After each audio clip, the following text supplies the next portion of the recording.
ഞാനിപ്പോൾ നിൽക്കുന്നത് നമ്മുടെ മുല്ലപ്പെരിയാർ പെൻസ്റ്റോക്കിൻ്റെ തൊട്ടടുത്താണ്. ഈ പെൻസ്റ്റോക്ക് പൈപ്സ് എന്ന് പറയുമ്പോഴത്തേക്കും ഇത് നമ്മുടെ മുല്ലപ്പെരിയാർ ഡാമിൽ നിന്ന് ഈ കമ്പം ഭാഗത്തുള്ള ഒരു ലോവർ ഡാമുണ്ട്. ആ ഡാമിലേക്ക് വെള്ളം കൊണ്ടുവന്ന വലിയ പൈപ്പുകളാണ്. വലിയെന്ന് വെച്ച് കഴിഞ്ഞാൽ ഇത് ഒരു ജോയിന്റ് സൈസാണ്, നമ്മളെക്കാളിലൊക്കെ വലിയ പൈപ്പാണ്. ഈ വെള്ളം കൊണ്ടുവന്നതിൻ്റെ പേരിലാണ് മുല്ലപ്പെരിയാർ ഇഷ്യൂ ഉണ്ടായിക്കൊണ്ടിരിക്കുന്നത്. ഇപ്പോൾ ഇത് താഴെ പോവും, അത് അവിടെ കൊണ്ടുപോയിട്ട് അവർ സ്റ്റോർ ചെയ്യും, അവിടുന്ന് കാർഷിക ആവശ്യങ്ങൾക്ക് വേണ്ടി വെള്ളം എടുക്കുകയാണ് ചെയ്യുന്നത്. ഇതാണ് നമ്മുടെ ആ വലിയ പൈപ്പ്.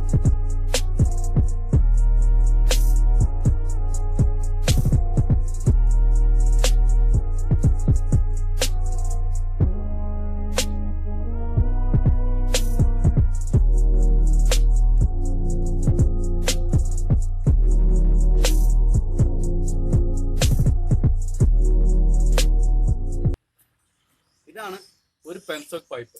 ഇതിൻ്റെ സൈസ് ഉണ്ടല്ലോ, ഞാനിവിടെ അടുത്ത് നിൽക്കുമ്പോൾ തന്നെ അതിൻ്റെ ഒരു വലുപ്പം നമുക്ക് മനസ്സിലാവും. ഇതുപോലെ 4 പൈപ്പുണ്ട്. ഈ 4 പൈപ്പ് വഴിയാണ് താഴേക്ക് വെള്ളം കൊണ്ടുപോകുന്നത്. ഇതാണ് പൈപ്പ്.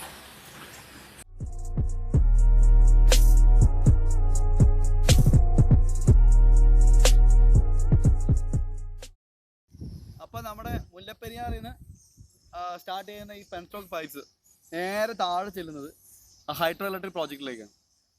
അവിടുന്ന് നമ്മുടെ വെള്ളം ഉപയോഗിച്ചിട്ട് കമ്പം തേനി ഭാഗത്തേക്കുള്ള കറണ്ട് എല്ലാം പോണ നമ്മുടെ ഈ വെള്ളം കൊണ്ടാണ്. താഴെ ആ പ്രോജക്റ്റ് കാണാം, ആ കാണുന്ന പ്രോജക്റ്റ്.